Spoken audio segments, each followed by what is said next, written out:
September 18th, 2024, committee workshop meeting of the Jenkintown Borough Council. At this time, I would like to open it up to public comment. Yes, Fire Marshal. I am here, Kevin Lynch, 26 Greenwood Avenue. You're still the fire marshal. I'm here as a resident. Now, the online agenda had the proposed plastic bag ordinance, but your printed one here tonight does not. Is it still coming up? I believe it is, yeah. Yes. Yeah. Okay, then I'd just like to voice my objection to it. Look, I don't know how inconvenience people want to get, I know you want to do away with the bags, that's great, but you're exempting some of the other bags. You want to do away with straws, but you're gonna put it in your plastic cup. You're gonna do away with stirs, put your plastic lid on it. Okay, under findings, item 7 about the borough taxpayers pay the cost related to the cleanup of the bags and the straws and the stirs from the roadways. How does that relate to the other trash, like the plastic wrappers of the food, the chip bags, the plastic cups? I don't understand the point of this other than inconvenience. You go to these other municipalities where they have the plastic bag bans, home stores, whatever be the case, you get a half a dozen items wrapped in plastic. And you have to carry it in your hand out to your car or pay for a paper bag. Okay, I don't understand, we're not saving the world with a plastic bag and a plastic straw from the borough. Okay. I just think it's silly, that's my opinion. Okay, Thank you. thank you very much. Is there any other public comment? I do. I am from Cedar Street, and I was just wondering if there's any truth to the rumor of going down to a one-man patrol in our borough. Well, again, ma'am, it's public comment, it's not Q&A, but I believe that possibly, Chief Scott, I don't mean to put you on the spot, but perhaps we could discuss that during the. Yeah, I think it would probably be appropriate not to talk about operational issues in a public meeting. Okay, If they would like to talk to me specifically, I can answer questions about everything. okay, And I'm more than happy to meet outside of a public meeting to explain it. all right. I don't know if you heard him or not, but he said he didn't feel it was appropriate to discuss operational issues within a public meeting, but he's happy to discuss that one-on-one outside. Okay, thank you. Thank you. Is there any other public comment? Manager Locke, are you aware of any public comment by way of social media or by way of email? No, sir, I'm not. Okay, I will move on to reports, Jenkintown Fire Department, Chief Lynch. Sorry. Good evening. Good evening. All my reports have been submitted. If there's any questions, I can answer them. Second alarmers, Richard Garrett is Yep. with us. Yeah. Hi, welcome everybody. Report should have been sent. It should be in packets, I understand. Just a brief summary, we had 41 requests for services in the month of August and 63% of them were transported to the hospital. Otherwise, everything is going well. Thank you. Okay, thank you. Police Department, Chief Scott. Thank you, President Connors. I've distributed some statistics from August to the members here, and it's also been sent in your packet. Just to give you some heads up, we had 1,133 calls for service last month. The majority of that is because of our new initiative with regards to traffic enforcement and other related officer initiated activities. We had a significant increase. Just to give you a suggestion from guys compared to last year, we were almost 300 calls more than we had last year, specifically regarding officer initiated activity and specifically traffic enforcement details and enforcement activities. We're looking forward to the community meeting tomorrow night for the parking ordinance and discussion about parking within the borough. We are hoping to accomplish a lot of things tomorrow night and kind of get some things moving. Most importantly is the council is going to have to make a decision about our current coin operated meters that we have. We have about 125 of those meters within the borough. We were notified last week by Republic Bank / Fulton County for Fulton Bank. September 15th, they are no longer taking our coins. So as of this past Sunday, they took the machine out and they no longer will be taking any of our coins and we'll be counting it So we'll be stuffing envelopes or whatever you want to call it, rolls. The school year has started and crossing guards are very happy to be back and seeing all the kids and making sure that they're getting to and from school safely. We've also had our officers increasing enforcement around the school campus, and we had some success with changing behaviors. We met with the DCED just yesterday regarding some of the preliminary information about the cost benefit analysis that they are working on.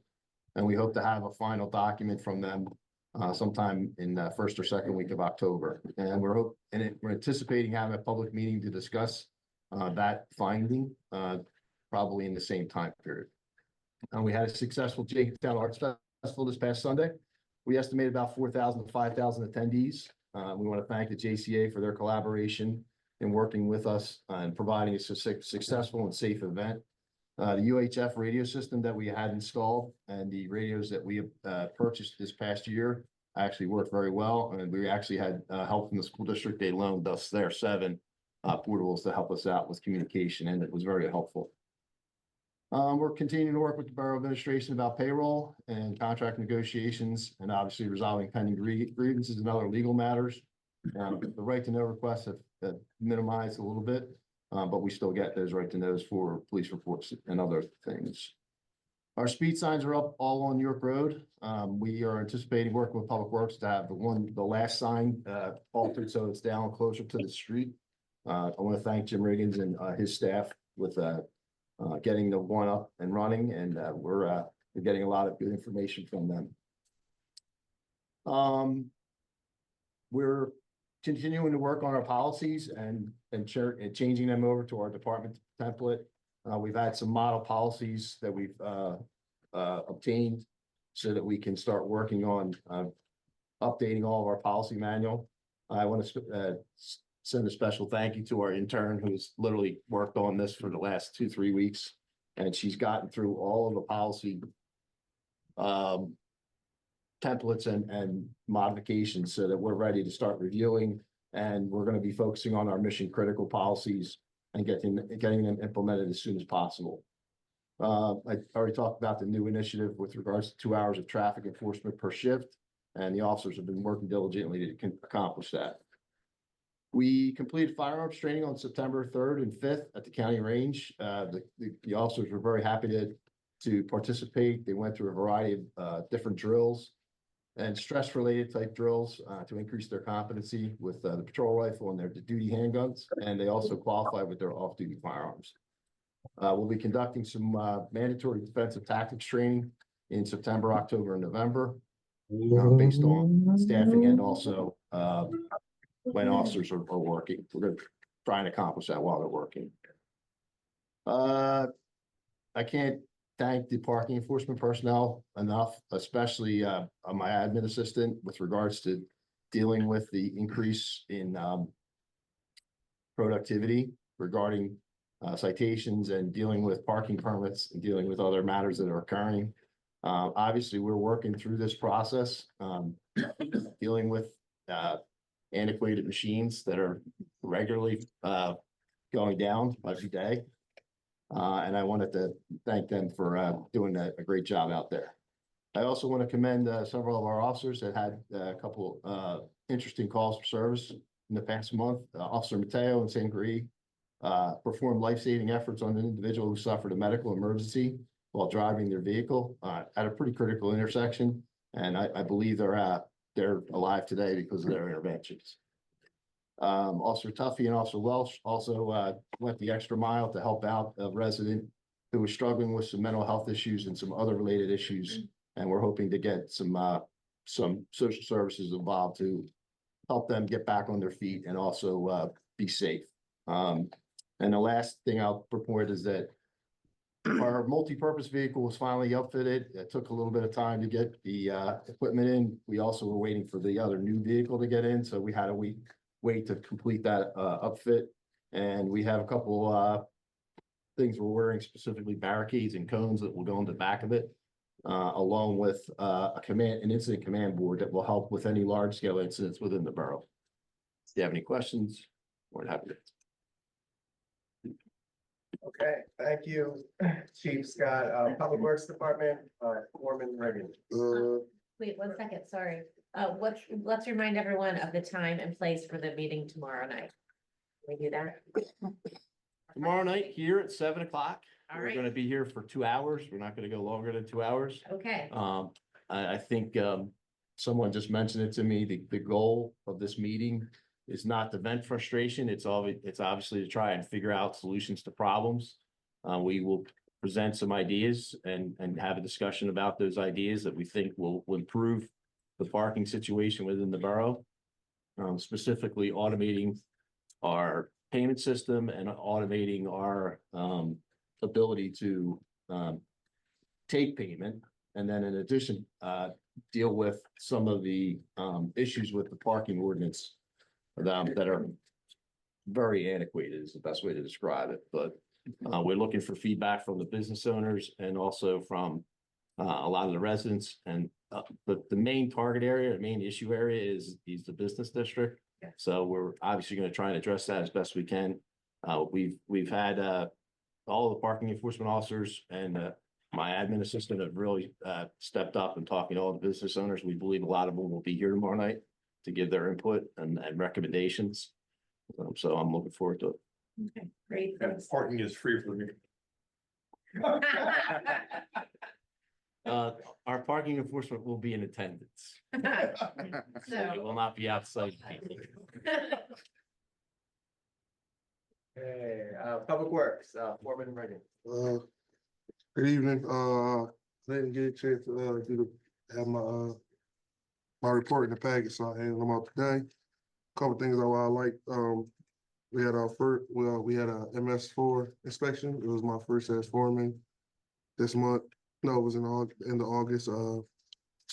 We passed the inspection without any negative violations. We did have a couple referrals to strengthen our MS4 program in the borough that we're taking heed to and getting more training for myself and the guys in public works and some of the people in the administration. Over, Before we go on, could you tell people what MS4 is? Did you say that? yeah, could you say? I'm just thinking that you did such a great job. Not everybody knows what MS4 is. MS4 is it's from the Department of Protective Environment. I gotta double check it actually. Department, Municipal separate storm sewer system. And the 4 is for the 4 S's in the acronym. It's tough to remember. I'm trying to help you, Jim, not speak over you. I apologize. no problem. Municipal separate storm sewer system. Whoa. Clean water. The DEP has a clean I'm about to water. say it's division. from the DEP. okay, And Deals with stormwater runoff from sites, where there's gravel roads or gravel lots. And, contamination from oil tanks. Where we have our fuel tank in the back, where he has to have an emergency plan in case there's a spill. Things like that. I'm sorry to interrupt you, but it's just such important work and you did a great job, so I appreciate it. oh, no problem. Yeah. It was my first as a foreman, very informational. It was a 2-part inspection. It was an administrative part, like an hour meeting in here where we were asked questions about our ordinances and programs and things we have in place and for the community and different organizations that we use for the MS4 program. Then the second part was the physical, where we go look at our yard, where our public works trucks are, basins, different water basins around the borough. And we received no negative violations. We got a couple referrals on what type of inspections we should be doing and training we should be having. Other than that, it was a positive experience. I learned a lot from it. It was my first time doing it, but it was a good experience. And I also interject about the grass clippings. Yeah, Apparently there was a problem and then you told people you didn't have to notify people.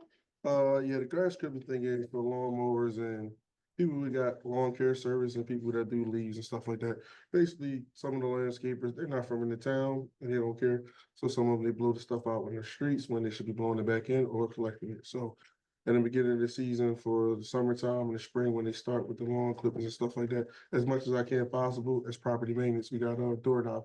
you got door knob hangers, so what we do, if I can't catch the person when they do it, if I see it out in the street, the address, I document it, get a door knob hanger to the homeowner, and that's one step before a violation. So you let people know what's going on, you let them know what they're doing, and then prevent them from doing it. And if I catch a lot more people out there doing it, or the lawn care services out there, I let them know what's going on, and it prevents them from doing it.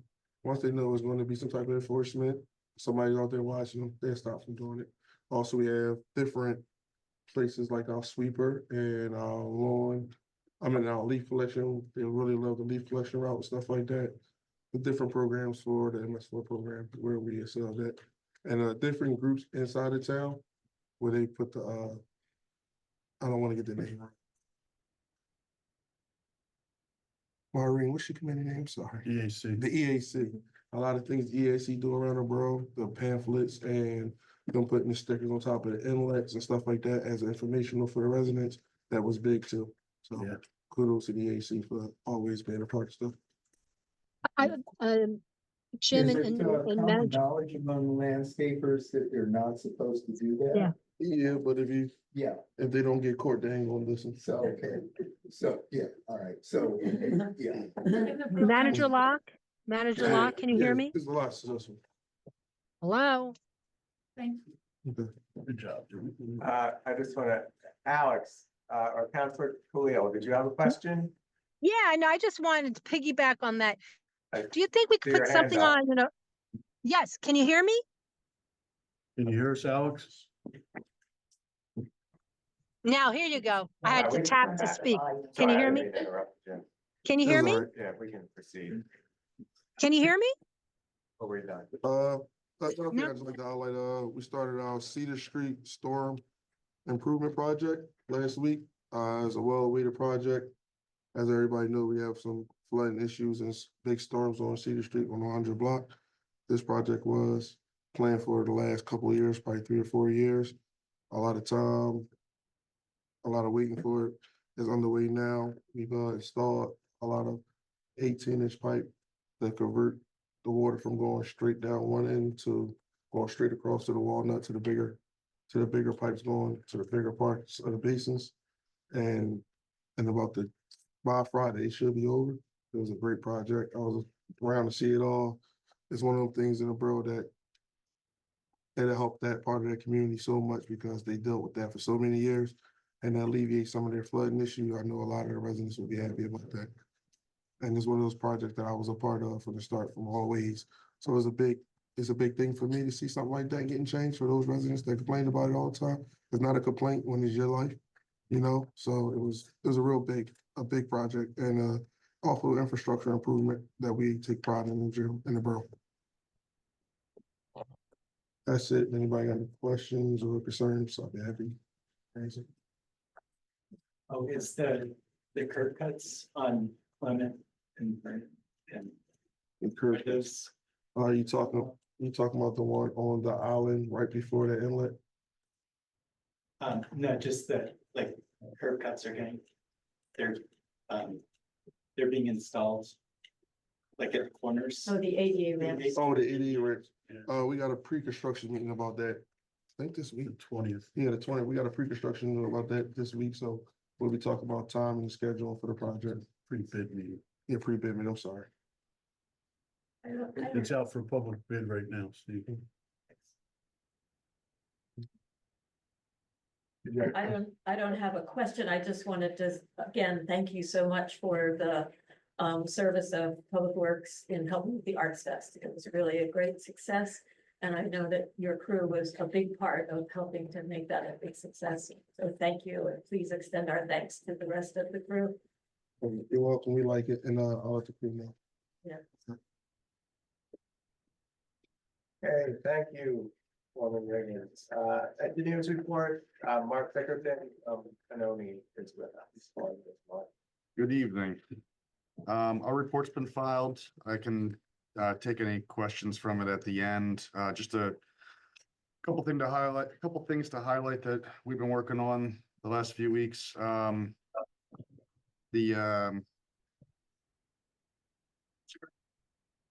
in here. It's been getting old.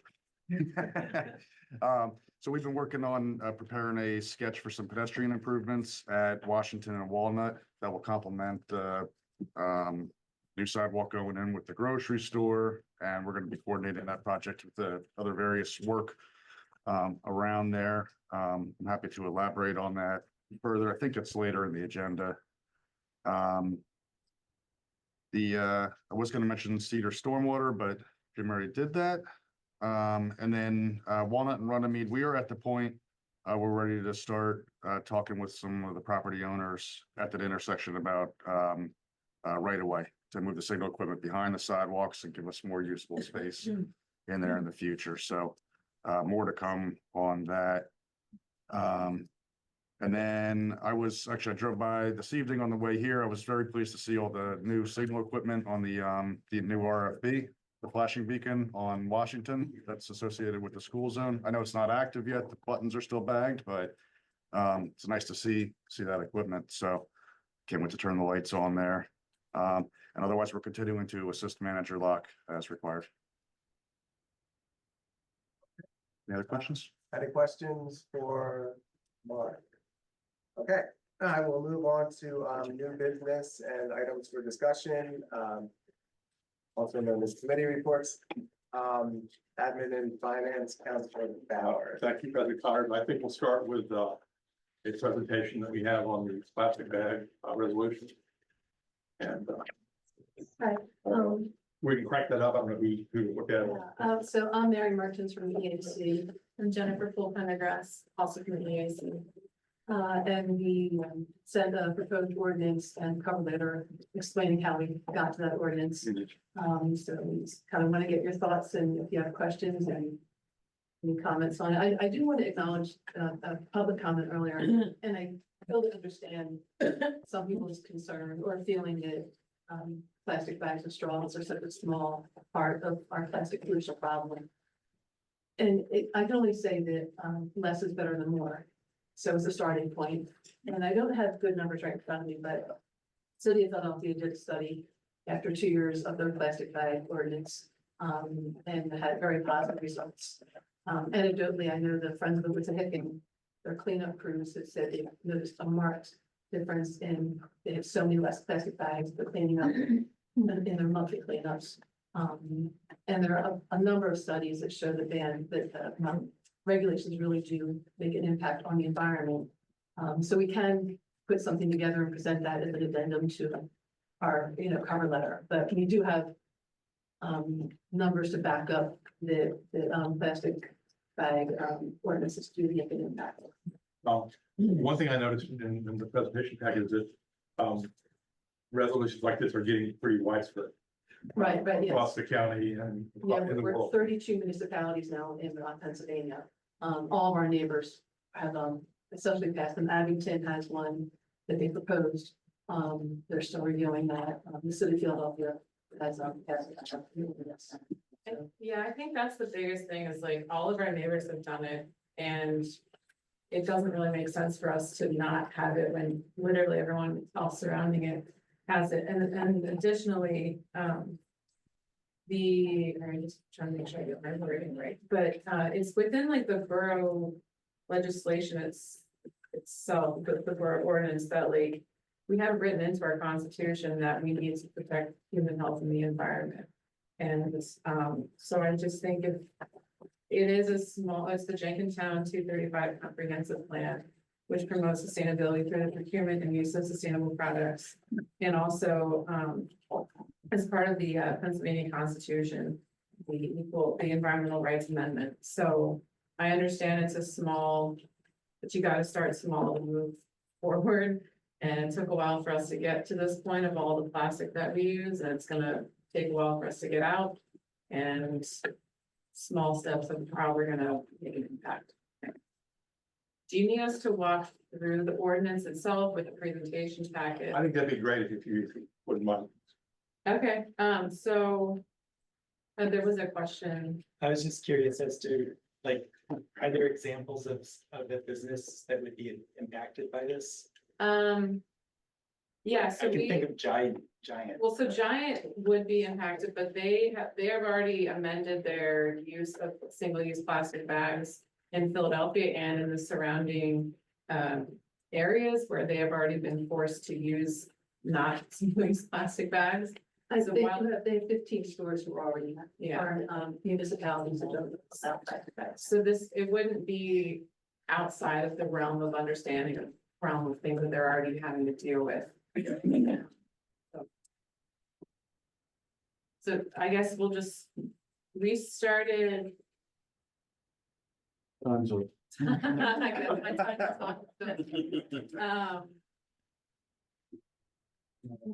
wanna go? Okay, well, I don't know that I really need to go into details of Yeah, I the think impact of the plastic highlights on the are sort of- environment. yeah. I understand it's not a.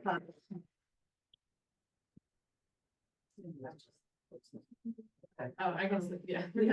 And that, also, so the way, how we got to this point, for our proposal is, environmental committee has been working with other municipalities for about 2 years now. It's the, Southeastern Pennsylvania Single-Use Plastic Coalition. It's Cheltenham, Westchester, Upper Dublin, Upper Merion, all those locations that, some have had them in place for a number of years now. Others have taken them as examples and build upon that. Most of us are using a similar template of the ordinance. Kind of the base of it is the same, and then different communities will either do just plastic bags, some do plastic and straws, some are doing expanded polystyrene. So each community kind of decides what they feel like they can take on at the moment. And we've also gotten input from Penn Environment and the Clean Air Council, who have worked to get these legislations were passed across Pennsylvania. And so we took into account a lot of information. We didn't just start off and come up with it. And so I think we should summarize the ordinance itself. Well, so in the way they came to us, we looked at what our immediate neighbors are doing, but Cheltenham, Philadelphia, Abington, Oval. And so what it would entail is regulating the use of the retailers and restaurants could no longer use single-use plastic bags. They would have to either use a recyclable paper bag, or they could sell customers reusable bags. You would have about 6 months, depending on what we decide, that 4 to 6 months lead up time where it's announced, passed, and that gives businesses and residents and customers time to either hold on to their bags, so they can use them, purchase recycled bags, but so we have a lead time to practice for it.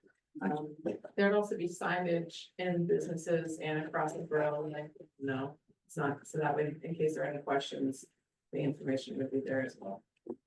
And then, so for the bags, the recommendation is that, the retailers and businesses charge a 10-cent fee for anyone who wants to use or receive, a recycled paper bag. Research has shown that, having some sort of fee, incentivizes customers to not just keep taking paper bags, because we don't want to replace the proliferation of plastic bags with paper bags.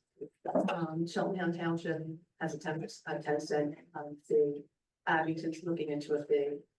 Of the 32 of the past ordinances in the state, I think 18 of them have some kind of fee from 5 to 15 cents. It's a nominal fee, so it's not too onerous, but it's also an incentive. And the businesses would keep that money to help cover the cost of the paper bag. And if they want to charge more, they are more than welcome to. The borough would not be keeping the money, it would be kept by the business. I think that's something, I feel like the gentleman who is here, I feel like that would be something that he would potentially, I was getting the impression that he would potentially be on board with that, but he's not here, so. And yes, so they could charge whatever fee they choose. They could charge the full price of the paper bags, because the one thing is that paper bags are more expensive than single-use plastic. So there is an expense that the business will have to take on, and that's another reason why implementing a fee and making it where it's every business, because some businesses, like say a supermarket, can absorb that cost more easily. But a small store, if they have to pay for those bags, and that's coming out of their bottom line, and they already have a tight bottom line, it just kind of evens the playing field there. If a business has a tough time with it, they can at least charge 10, they could charge 45, 55 cents, whatever they want for it, and then we keep the funds. One thing I want to mention is we did do a survey of the businesses within the borough. We compiled a list of 100 businesses, sent out 56 surveys focusing on retailers and restaurants, like those that would actually be impacted by this. Like if you're running a business out of your house, you're not going to be impacted by this legislation. We of the 56 we sent out, we got 6 responses. 4 were by owners, 1 manager, 1 employee. We also visited 8 to get, we didn't do that way, not just to get a mail out, because as I have experienced in my professional life, mailing things out doesn't get a single response. It's generally like the in-person is more impactful. So they were all familiar with the single-use plastic impact. 2 of the 6 used single-use plastic. They all thought it was important. They thought it was important to not very important, the usage of it. And the reason why they haven't switched so far was the cost, the convenience, or another reason that they chose not to disclose. So, and they were all, but 1 was in support or neutral, and all but 1 was in favor of it. The other thing that I think should be important to note is we did get, we received some information from the clothing store, sorry,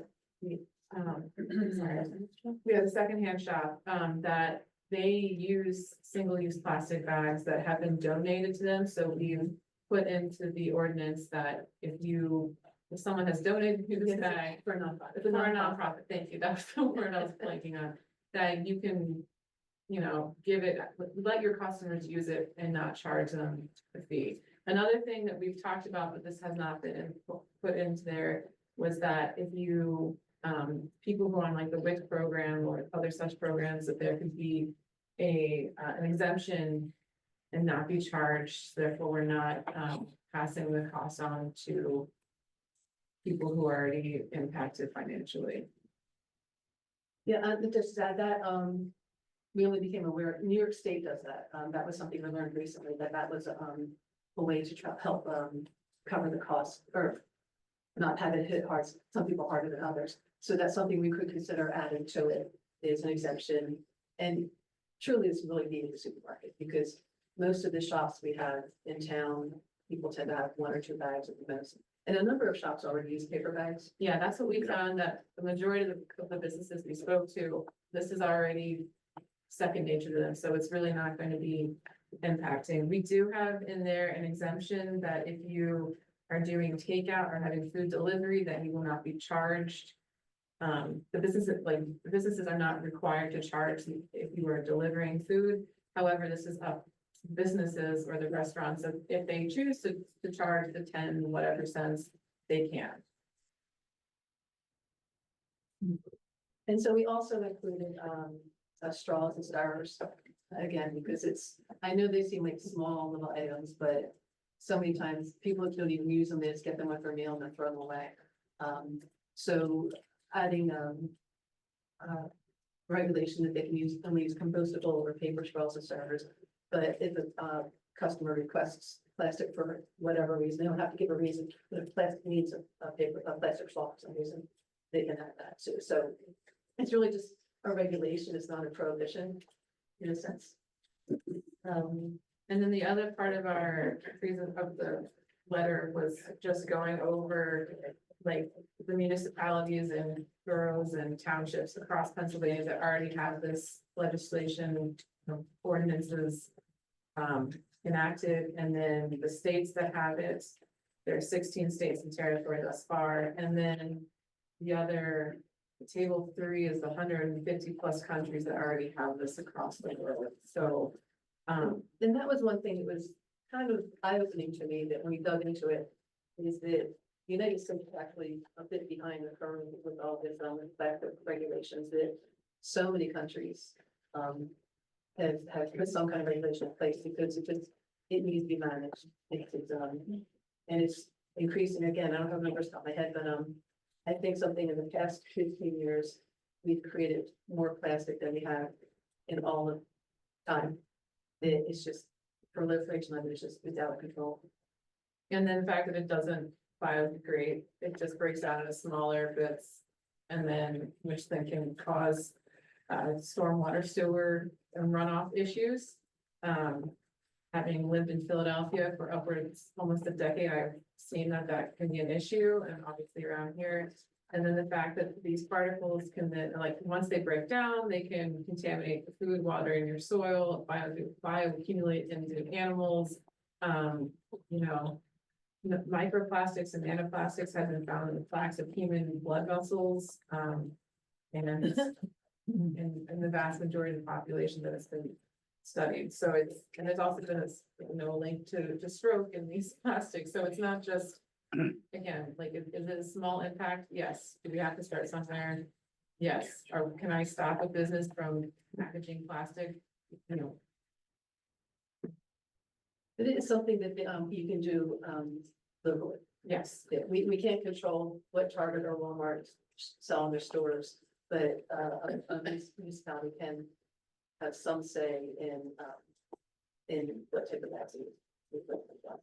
And we do have, because we are, very aware of it, it has an impact on the businesses, and as we said, so the fee, is there to actually help the business, and they can make more of it if they want. It's also to kind of level the playing field, it's to incentivize residents or customers to bring their own bags. We also, there's a lot of support that we can give businesses where, there are a list of, retailer, manufacturers that have the kind of bags that they can, that are compliant. We'll have signage for them. They can have, meetings with them if they have concerns. So, there's a lot of information out there. We're not doing anything, again, that really the entire world hasn't done, and especially all of the neighboring communities haven't done. So. Can I just say, it's so nice that you did to put, you did your research.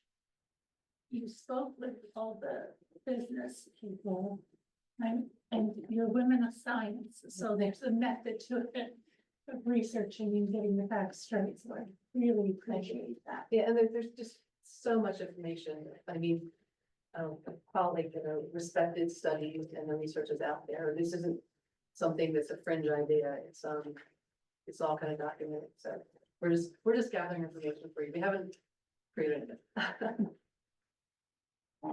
The report, the letter, is that available in the public packets, George? I believe so. Yeah, I mean, I think. Yeah. This is something Yes, sir. that will affect people, and we'd like, them to have access. I mean, something that always comes to mind for me, and it was something that struck me in an article that Elizabeth Colbert, the environmental writer, wrote in the New Yorker. An irony of all this is that paper bags and reusable bags have impacts as well. Right. And Yeah, there've been, and I know there are a lot of studies about this, and they come up with different numbers.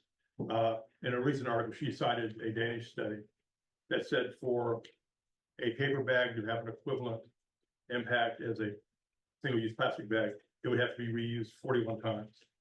And a reusable bag would have to be reused to 7,000, which are ambitious numbers.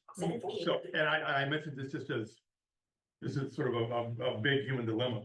Right. And single-use plastic bags may be setting our target too low in terms of how we want to change our lifestyle. It may be if we all go to paper bag, that has a larger impact. Yeah, and ideally, the true goal is to just ideally, I have like reusable cloth bags. It's going to be a journey to get to any of this. The one thing about the paper bags, because they're you have to kind of weave through all the different research and studies. Everyone has an opinion about it, and there definitely is an environmental cost to creating any of these bags.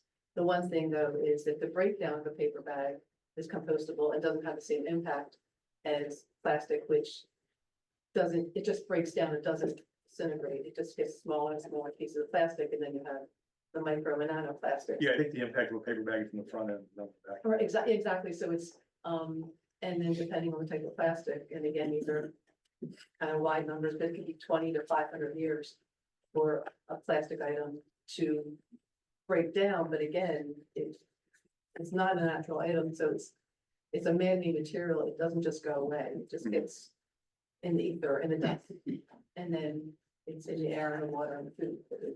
Yeah, so there's a lot of, there are a lot of ways to go with all this, and it really is taking the small steps to begin with. Even beyond, as I mentioned, we mentioned, a number of municipalities included, expanded polystyrene, they take out containers. That's the way some people are going, because that, you go to the supermarket, you get the berries, everything's a plastic. We didn't take that step at this point because our neighbors aren't doing it. And again, considering the impact on businesses, we felt like if Cheltenham and Abington weren't taking that step just yet, it'd be a big ask for our restaurants to not be able to do that. But down the road, that could be, 2026, whatever, as that spreads more, we can look at it further. Yeah, I guess a big ask for our new grocery store too. But yeah, so I guess the point I was trying to make is that, as you say, it's a small step, and it's also just a first step. And there's a big issue, about how we interact with the planet. Right. And we shouldn't fool ourselves that doing something about saying these plastic bags solves this problem. for sure. That is not what we're saying. Yeah. So. So I'm sorry, you said that Abington is currently reviewing their ordinance? Yes. So I know Abington has Giant and Acme, and they both still certainly have plastic bags. Oh, no, they haven't passed theirs. They haven't even voted on it yet. Yeah, okay, that's what I thought, because I like the idea of it, but I have great concerns about the business community. And especially grocery store. So, I'm sorry, especially. the new Giant, we've been, Right. trying And to get it, as we said, so they I already would wanna have see, to I guess, maybe I'll talk to Abington folks. And see how they're, because I imagine Abington is not gonna pass anything without talking to Acme and Giant, and like trying to get a feel of how they're feeling about it. But Giant already is doing it in 15 locations. Sure, but not in Abington. And also I'm gonna add on the King of Prussia Mall, the entire mall, that I forget, it's Upper Rhine, whatever it is. They passed a bag ordinance there. And surprisingly, the mall owners they didn't have to be convinced. They were right on board. So it's just kind of the way things are going, and more retailers, especially national or even large local retailers, they're seeing it everywhere. New Jersey, New York, the states bordering us have already passed those kind of regulations, so it's for a big retailer, it's not a surprise. They're just waiting to be pushed. Can anyone hear? A lot of people, but I wanted to comment on the Giant. George, can you hear me? George, can you hear The me? Giant management called me when I'd say three months ago, and asked if we had a plastic bag ordinance in place. Mhm. And I said, we don't, but we are working on one. Mhm. And he said that, well, they're committed to that anyway, and they will prepare as if we have it in place. I said, Okay. would you like me to send you the version that we're working on? He said, no, that's not necessary. They're all pretty much the same, but we will prepare as if it's in place. That's good to know. The other thing was with Abington, that went before their commission. I'd say 6 to 8 months ago, they shelved it and to talk about it. Yeah, And they did put out, the commissioners would like a survey of all businesses and residents. And I did distribute the questions on their survey. And it was a lot about the impact, the questions that our EAC put out to our businesses. And didn't really get a response that much. But it was a lot of those questions, but I agree with you. You want to make sure how it's going to affect everybody. oh, absolutely, So and I if know you that want to do another Acme survey. has that, or they did, I've been there forever, they used to have that giant recycling. The plastic bag recycling thing at front. I don't know how real that is, but Perhaps we could help with our county planners could help us with an electronic survey or something. yeah. They're pretty good at putting them together. I thought they said they surveyed the business community. I beg your pardon? I thought it sounded like not much of a response, though. 5, did you say you spoke to 5 people? Yeah, I don't Five have or yours. No, we contacted, was it 58, but we only We got. sent out Not like a 56 10%, letters yeah. and got 6 responses. And we sent out, like, we gave them our contact information. We left it open for upwards of almost like 2 months. Like, we gave. We were as accessible as we could have been. Oh, I'm sure. Other municipalities, only some have done surveys as well.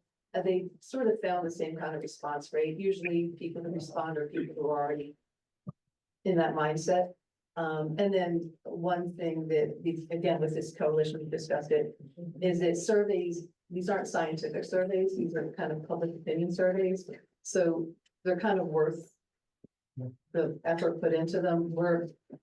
To do a true survey, that one that really has validity, you would need someone who runs surveys. Like, Yeah, this would just be kind of yeah. a catch as catch kind of thing. So not saying the survey's not worthwhile, but not something we can do, but usually people who, We aren't are already on statisticians, that page. yeah. Yes. Is there a difference between like the bag that you get at checkout versus the bag that holds the walnuts? Yes, there are a whole bunch of exemptions. So it truly is just, your grocery shopping bag. Any of the bags in your store for your meat, for, when you put your produce in the bag, those, because right now there's no good alternative. So people at Acme can still walking around with handfuls of walnuts or whatever. So again, ideally down the road or stores where, I think Wegmans or, Whole Foods has too, like, they use compostable bags. It's a better step than regular plastic bags. So it would apply to cleaners, for example. No, there's a, yeah, cleaners, bags for newspapers, bulk food items, even like regarding straws, if it's a juice box with a straw attached to it, like if it's manufactured with a straw, then that straw is okay. It's more just a loose straw given at a,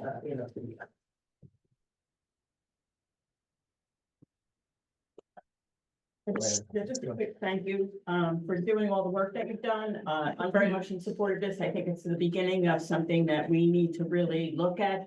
It is a very small step, but I think it's an important step. Thank you. Yes, chief. I'll be the elephant in the room. Who's enforcing if they don't comply?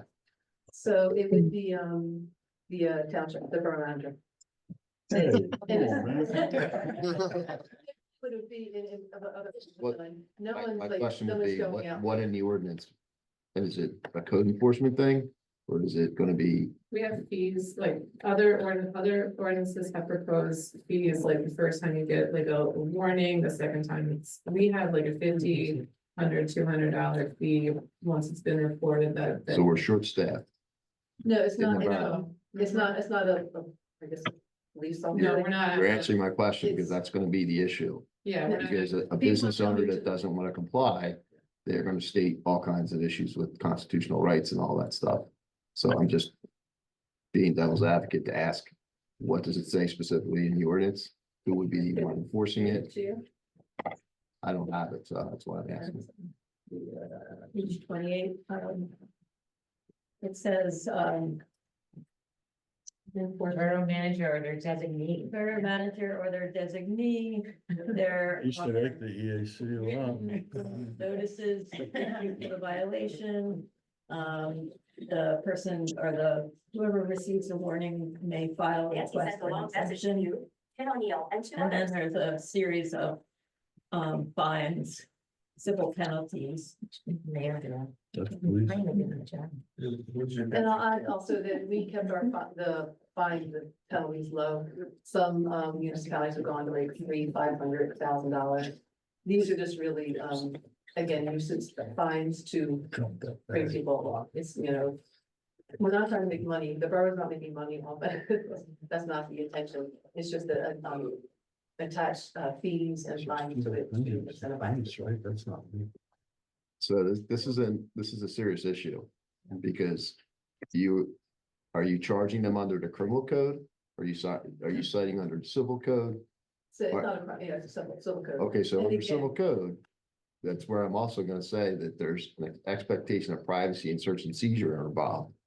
So if someone says you're not allowed to come on my property to inspect and see if they have bags, Well, that really would be the case, like them having the bag isn't, the issue would be if I went to a market and they gave me a bag for a plastic bag, then I could come to the borough and say, hey, they're giving out plastic bags and here's evidence of it. It's not, them having the bag isn't. are they gonna videotape that?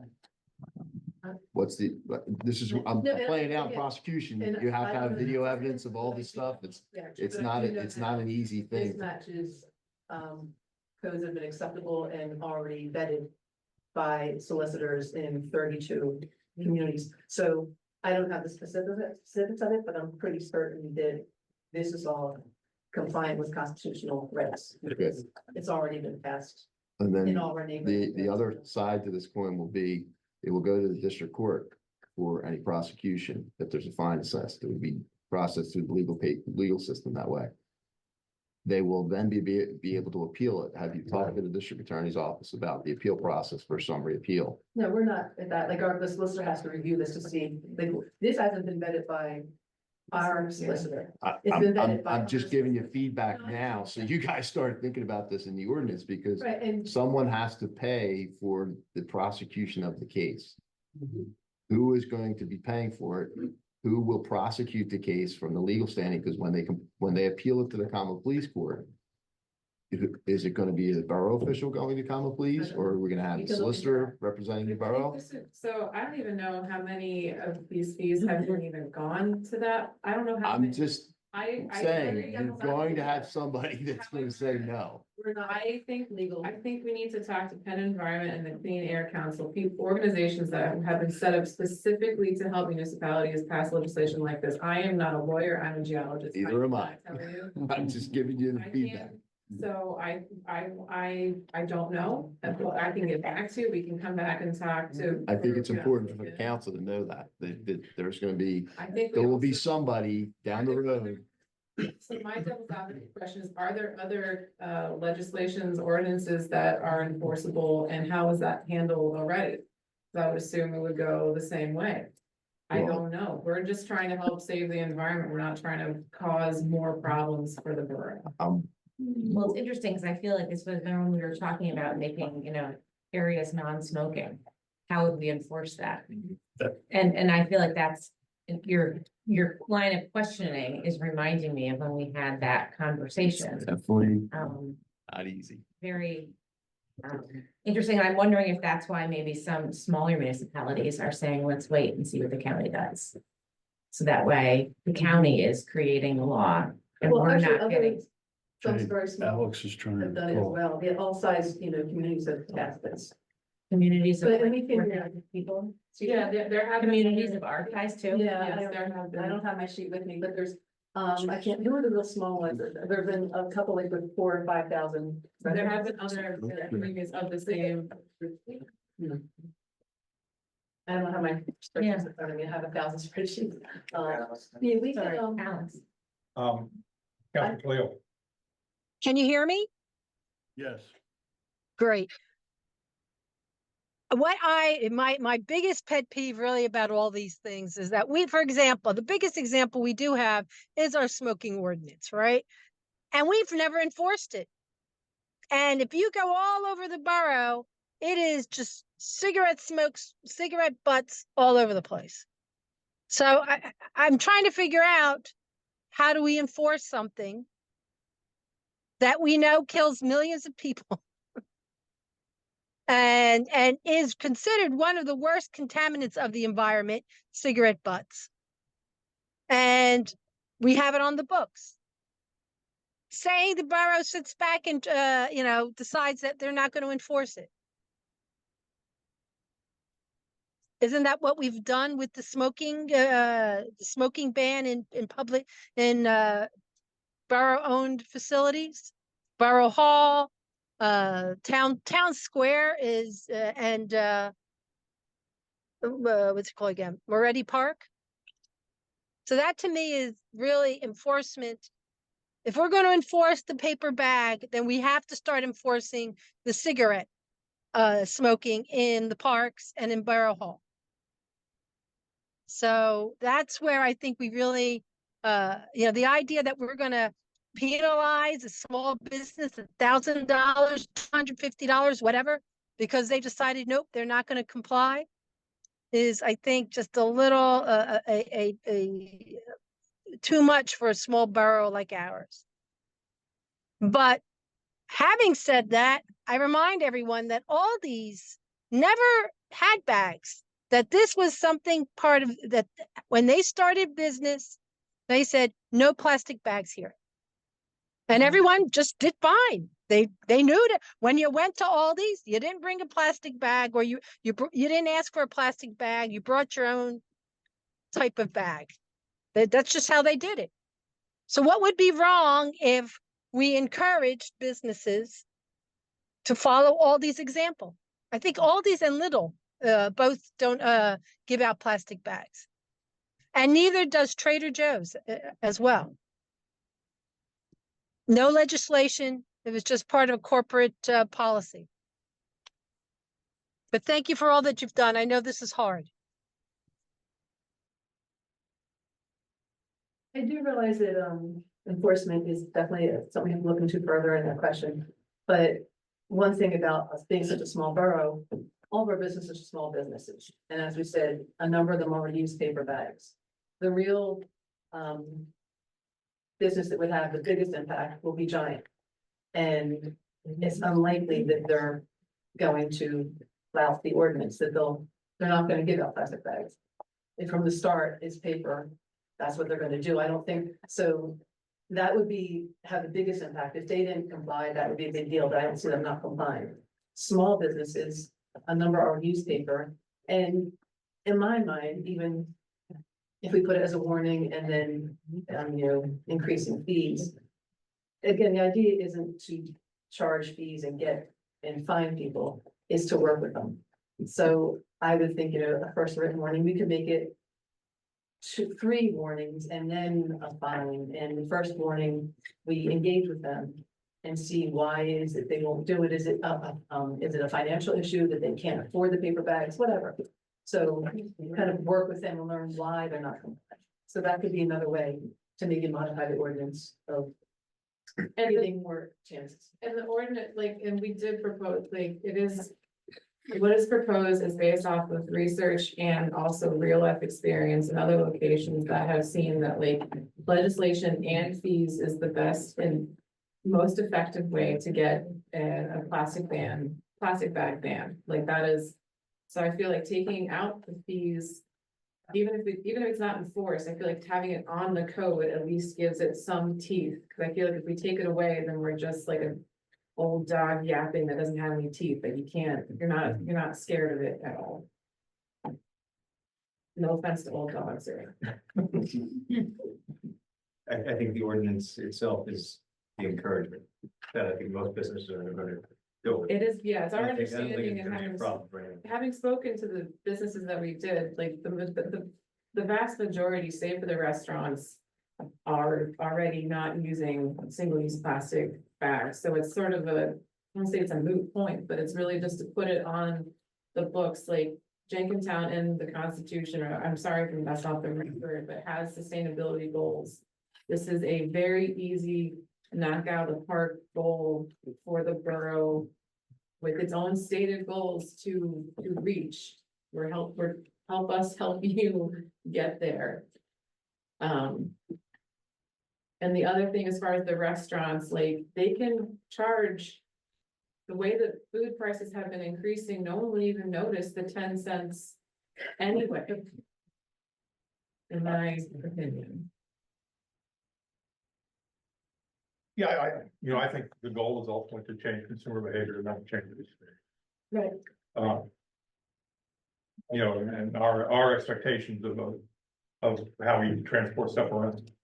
Mhm. Right. Can I ask, with the show of hands, how many people here in this room right now bring a bag to the grocery store when you go shopping? All the time.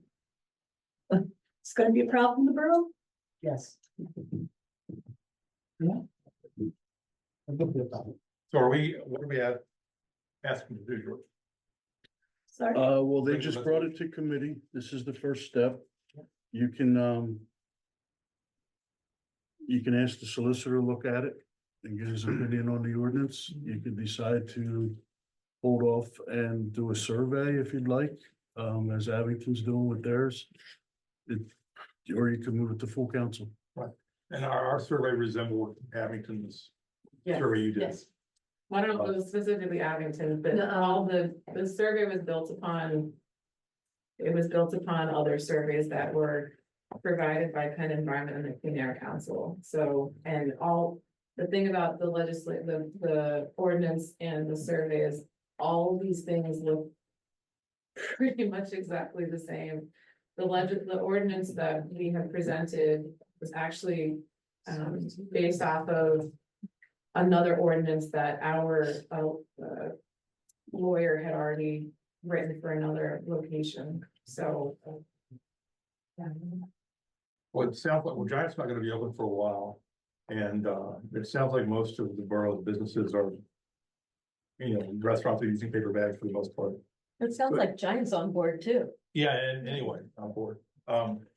So it's not a burning issue. So why don't we send it to Patrick and have Patrick, our solicitor, take a pass at it, and his reflections are always useful. And maybe helpful for you as well. I think we have to, in addition to that, though, I think we need to identify exactly who's enforcing it. And like how that needs to, if he's the one that's gonna help us on that too, because it's not about the amount of money or whatever, it's about borough employees' time. And we all pay the borough employees, every taxpayer pays for our awesome borough employees' paychecks. And so I wanna make, we're adding another job for them. And so add it onto their, stack of things to do. So we will all be paying for the time it takes for, finding people, collecting money, whatever it is, whether or not it happens or doesn't happen. But I think that should be identified, what that role is. I think we need to, it's nominal, but I think that's something that we should think about too. So our charge to Sister Hitchens should be to include. Yeah, what something he like found out that. about enforcement. Yeah, like what he finds out about what other small ordinances are doing and, because I have sat in a restaurant in Jenkintown when someone came in because there was not handicap accessible. And it was absolutely, he said, you have to, like, it was under the, there was no ramp. He came in, he said, there's no ramp, and he said, you'll hear from my attorney tomorrow. So and that's what he was doing, was going to every restaurant in Jenkintown. So there are people that do that stuff. So. That's not necessarily a bad thing. It's not a bad thing. I'm not saying it's a bad thing, but I'm saying, my point was, we were just saying like, oh, we'll put money on it, but we won't collect it, or we won't enforce it.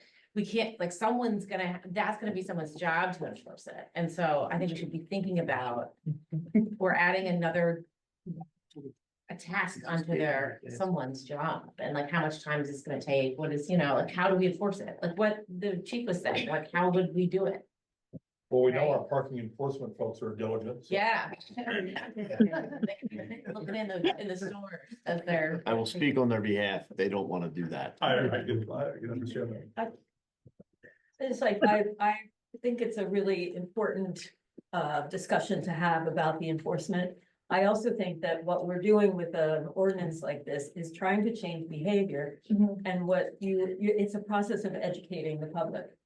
And it's also a process of, like, those of us who are bringing our bags to the store and not taking the single-use plastic bags, telling those store owners, we don't want to frequent your establishment until you comply. So there's that kind of enforcement, so to speak. And I would like to speak to the smoking on borough property.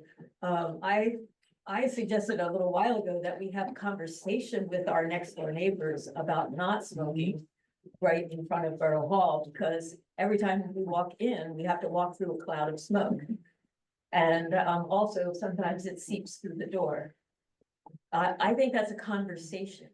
I'm not saying we should go and find them. I'm saying we should talk to the building owner, we should talk to the people and say, could you please find another place on your own property to smoke? But how about Town Square? Yes, I agree Right, with you. Town Square Really awful. Let's.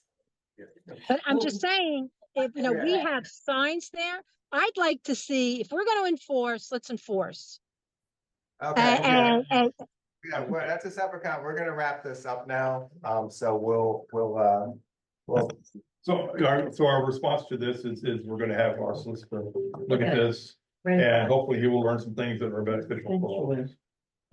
But I think you have council support with the acknowledgement that it's a tough issue on a variety of fronts. And we can reach out to our contacts in the PR council and environmental plus building municipalities when we pass them. And talk to them about their enforcement. Yeah. And how. Yeah, not just their policies, but their experience. Exactly, yeah, because the Southeastern PA Single Use Plastic Coalition, I'm sure has already, I hope has already seen this, and hopefully they can, they've already been the guiding light in a lot of this anyway, so. So we can look into that and let you know what we Yeah. found as well. Yeah. Because the more we can benefit from what others have gone through. Sure, the sure. better. Yeah. Thank you very much. okay, thank you. So moving on, Borough must be reporting.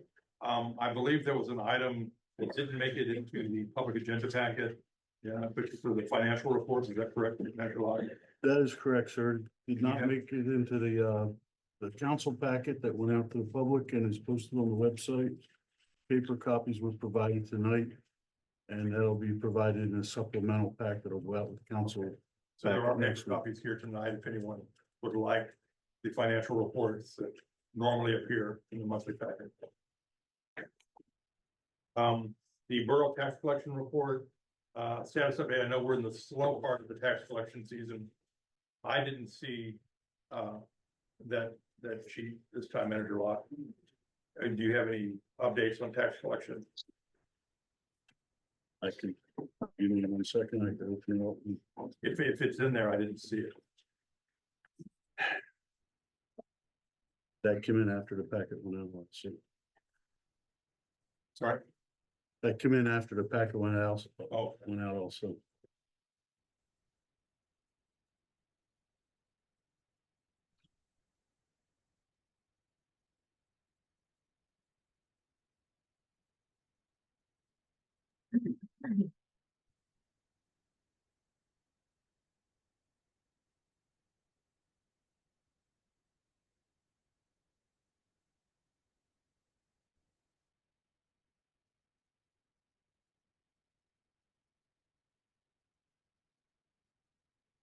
Can we come back to that? Of course, it hasn't been. I have it open now. And like I said, it's a slow season. Yes, that's correct. Tax to inflation.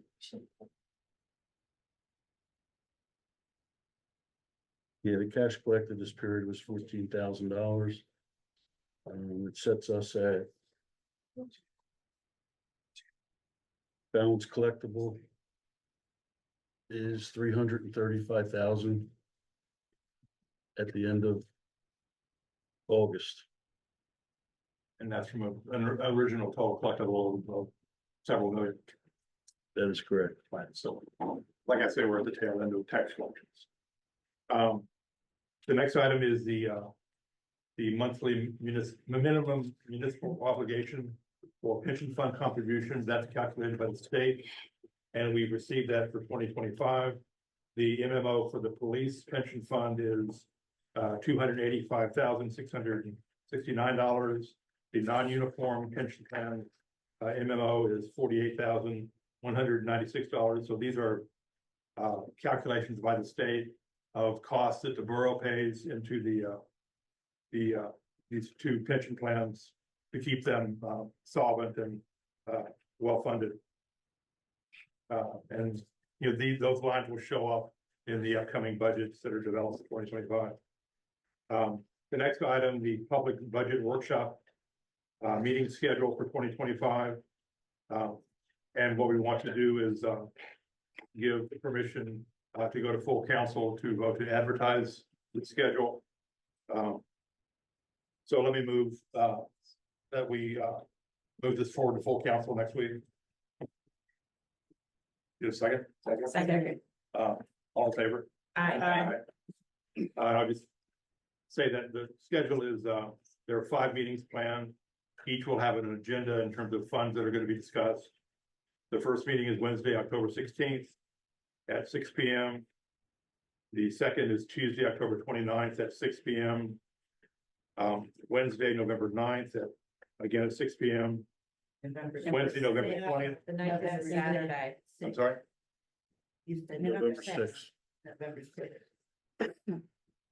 That's what I have here. Give a count. What? November 9th is, it's Wednesday? November 6th. Is November the, 6th. What did I say? nine. Oh, how weird. Upside down. He's not good with numbers. I apologize. Wednesday, November 6th at 6 p.m. Wednesday, November 20th at 6 p.m. And the final meeting will be Wednesday, November 25th at 6 p.m. Monday, November 9th. Monday, sorry. And then following that, there's a schedule for the council approving it, bringing it to public notice and sort of thing. So that will be considered by full council Wednesday and move forward. Thank you. I'm sorry for the excitement. Can't wait. For grant funds received this reporting period, we received the $139,500 for the new leaf trailer, which will replace our one that we really used up. The next item, the Governance Center for Local Government Services. They have a program, it's part of the DCED. They have a program for strategic management planning for municipalities. And we need to begin considering whether or not we want to apply for that. The process is that the borough would submit a letter of intent with this office. And if we were accepted into the program, we would write an RFP for a consultant to help the borough with the strategic management study that would look at financing, operations, and all aspects of the borough's operations. The state office would pay for half of that ideally, or normally, and in some circumstances, they pay up 75% of that. But we need to think about this with the budget in mind to make sure that we can afford to actually enter into the program. So we're at the very early stages of what will probably be a 1 or 2 year project in analyzing strategic management issues for the borough. But that's not something we need to bring to council in any formal way. Is that correct? That's correct. There are still committee and commission openings for borough volunteer service. There was an opening in the planning commission, and the boroughs received 4 letters of interest for a single vacancy. So those are being considered. There are also multiple vacancies in a variety of bodies, including the Civil Service Commission, the Rec Board, the Design Review Board, and the Shade Tree Commission. So if anyone is out there with an interest in working with others in the borough to perform these useful and sometimes essential tasks, the Rec Board does the summer music series and a variety of other events that I think are always fun for kids. So if you like working for things that kids enjoy, Alex has been, spearheading that along with Pam Lynch. And they've been doing that for a lot of years, and I know they always look for help day of and day before, certainly. Yeah, I've been doing that. Sorry? Long time. Yeah, I think I've been doing it 8 years. Yeah, longer than that. Yeah, all the things that so many people enjoy, I think that really make Jenkintown special. Like the Scare in the Square and the Egg Hunt. Those are all really labor intensive rec board events that I used to help on, and I guess I quit. Yeah, I was talking with My daughter stopped going many years ago. with a young person who told me that she realized that she was becoming an adult when it occurred to her that everything she had done as a kid, there were some adults that volunteered to help put it together. And that is true in the borough, like anywhere else. So again, these vacancies exist and your participation would be welcome. And finally, for new items, the personnel policy and procedure is ongoing to bring it up to date with recent federal and labor law updates, that we need to comply with. Here we go, all that, yeah. Ongoing business, the borough's financial billing and buildings code software. Staff continues training on the current system and also reviewing, possible alternative systems that were developed in the 21st century. Which might improve, things for borough staff. Right to know requests, Manager Lockney, you get on that? Yeah, we're fine on that. We've been attending training on it and things are going well. Thank you. The sanitary sewer rate study with Keystone Alliance. I believe we're still waiting on additional data from Aqua Yes. and the implications downstream in our sewer system for planned improvements and spinning there. The borough has also been looking at software for monitoring and tracking sanitary sewer system issues with Waterworth software. I know Manager Locke has looked at that, and I don't know if any conclusions have been drawn, or whether it's. It would be an asset to the borough. I know they came to committee and they'd love to get moving on it. I don't think we can move forward until we complete the Keystone study. Because they're gonna need that same information that we're waiting for from Aqua. But we do have their pricing, we have their proposal, and I recommend we move forward with it, especially with this downstream work that's coming. And that way we'll be able to monitor it and provide to the public. They'll be able to look at it real time on the website. Once all the data is available for this rate study, would they be able to kind of hit the ground running? Yes, they're ready to go. And the only downside of the whole thing is the fellow that worked with us for the last year has an opportunity. He's moving to Ireland. So we're gonna have a new representative with the company. He's done a heck of a job. It's unfortunate for him as well, but I'm a little jealous that he's moving to Ireland. Yeah, I was gonna say that. Worst things could happen. He said he couldn't pass it up. And any sense of when the Keystone Alliance will have, or when Aqua will come through? There isn't, but they just approved some flow for, as you know, on West Avenue for that project. So we have had communication with them. They had, in military term, they went dark on us. We didn't hear from them for 3 months. But they just approved that project and now they've communicated that they'd like to meet again and provide what they have to Abington and I, the sewer engineer, and made it vote. And that would be sufficient for Keystone. Well, I don't know what they're gonna provide us, but they said they have information to provide. So they've made some headway with the DEP in Philadelphia. And so, but there may be additional Philadelphia information that's needed as well. Yes, there's negotiation with Philadelphia that is ongoing. Okay. And finally, the borough continues to do upgrades and updates to the borough website. And that's all I have. Okay, great. It's okay with Council Bruno, I was gonna go out of order and. I know. Mr. President, Go ahead. may I interrupt 1 second? I would ask that we let the finance director leave now that we're done admin and finance. Oh, yes. She came tonight in case anybody had any questions. She's been working diligently, nose to the grind. We're trying to get things straightened out. In my opinion, none of the enjoyable financial stuff, just going back through, trying to align things, make things accountable.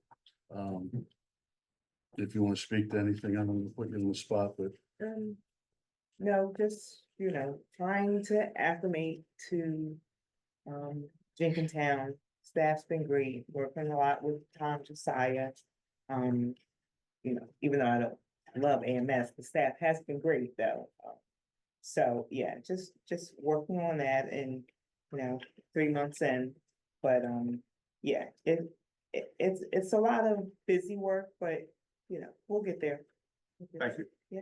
First couple of months, every time she went to lunch, we'd all stand at the window waiting for her to come back. It's lying, I'm for AMS. They never let me out for lunch. Yeah, it's different, but, but like I said, the staff, they're helpful and actually AMS is helpful as well, so that helps. Yes. A whole lot, absolutely. So, Great, thank you so much. And now and we're getting, starting a budget now. I was just about to say that, and that is the fun stuff, believe it or not. But can't wait for that, but yeah, so.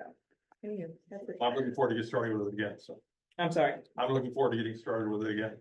Right. With the budget. Yes, absolutely, yeah, so. Different than New Jersey's budgets, but. We'll see. Seeing something new, I guess. Yeah, exactly, yeah, we do so far. All right, thank you. That's it. Yes, Any yes, ma'am. questions? No, we're good. Okay. We'll see you tomorrow. Okey dokey. Thank you. Thanks. Get one. Okay, public safety.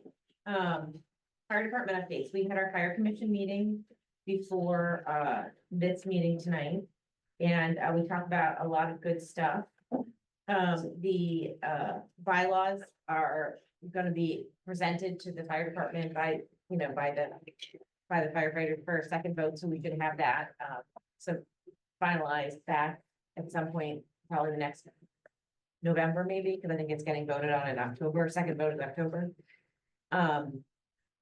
Two things that, came up that I wanted to talk about, and one of them is it's kind of in B, the status replacement schedule. We talked a little bit more about the Spartan pumper, the 1996 Spartan pumper that is in need of repair, or maybe we don't repair it and sell it. We're really kind of revisiting this again, hopefully to finalize and make a real decision. And we got a quote back that came in. And this is to repair. We got a quote back to repair at about $40,000 roughly. However, that was really just looking kind of like standing at knowing what they know, because this is the same company that has reviewed the truck previously. So based on their knowledge, as well as kind of like a visual kind of inspection, they didn't take it apart. Which with the 1996, I guess, the feeling is once it is taken apart, we're gonna see that what the real cost is going to be to repair it. And it sounds like, even at this stage, if we did not repair it, selling it, we're not sure how much we'd get for it. Maybe $15,000 to $17,000 not repaired. Through talking it through the fire commission, it sounded like the recommendation would be for us to actually get a real inspection, like kind of have it like taken apart. So that way we can really look at it and say, okay, this is a real, how much it's gonna cost to get this thing back up and running. And we would have it then for a couple of years and we would, extend the life of it, use it. We probably would, I don't know that we would get, if it cost $50,000, I don't know that we would get, $50,000 of use out of it. But it would extend the time that we had it. If we repaired it and then try to sell it, we would not make up, we would not be recouping, like we wouldn't put 50 into it and then think that we're gonna sell it for 50. We're still gonna not sell it for that much. So I don't know what everyone's thoughts are on that. I think I'm of the opinion that we should get a real estimate on what it would really cost to repair it. How would it be copied?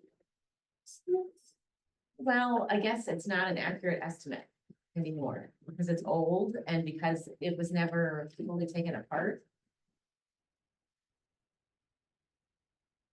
How much does that cost for? A couple $1,000 For the inspection. Yeah, like to take it apart and like really say, this is how much it's gonna cost to repair. A month ago, wasn't there somebody here, Dave, yeah. who said that, the only way that it would have any value, as he said, is if that pumper mechanism is fixed or whatever. Yes. Yeah, but if that's still not, what you're saying is that still, not enough to make it worth selling? Well, no, I felt the same way, that Dave kind of was, leaning towards us getting it, repairing it. And then having it, using it, like having it Oh, for a couple more years, and then in a couple of years, trying to sell it, or, whatever. Rather than selling it now and having nothing in its place, like trying to sell it without repairing it. But, and also in the larger picture, has the vehicle basically been amortized as it extended its useful life? We're just basically trying to extend it beyond what one normally would. I mean, Yeah, I mean, it's old, it's 1996. yeah. I mean, I'm asking for the, it's kind of like, I understand this, where, I mean, it seems to me we don't have the budget to just go out and get a new one. But on the other hand, this piece of equipment is, we're kind of short on options. Yeah, I mean, is that a reasonable summary? I think so. We have a certain amount of money in the apparatus fund. About $500,000, but a new truck like this, or even a relatively young one, would be considerably more than that, I think. Yeah, Ken, we're coming to say. So, Just just like- to help Vice President Steve all, what we're really talking about is, yes, we have a real estimate.